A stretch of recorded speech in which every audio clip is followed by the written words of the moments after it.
Sabi niyo po, problem ng ilang nag-urban gardening, lupa. Nabili pa. Ayan, nakarelate po ako dyan. Siguro bumibili din siya ng lupa.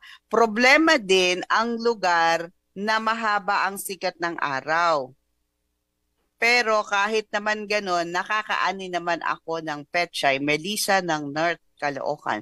Ah, baka wala siyang lugar na merong sikat ng Pulsar. araw. Oo, ng pulsa na mahaba ang sikat ng araw. So, ano bang gagawin pag ganon? Hindi, nakaka-harvest naman siya. Kumbaga, Oo. ang ano po talaga, kahit na po yun nga pong tinanong ko kay Sir Sir Don. Don, yung iba kasi gumagamit pa ng ilaw, grow lights, Mm-mm. para lang makapagtanim. Mm-mm. Pero ang ano po is,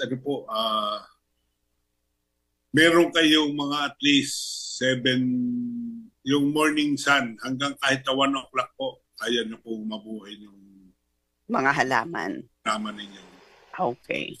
So, baka nga nasa urban, no? Yan yung problema natin. Kaya po, lagay Okay. niyo sa bubong. Okay. Kasi yung Oh. iba, nakalagay sa styro, Mm. minsan, binibilad lang sa bubong, Okay. dinidiligan lang doon. Mhm. So, ayan, lagay sa bubong. Pwede naman.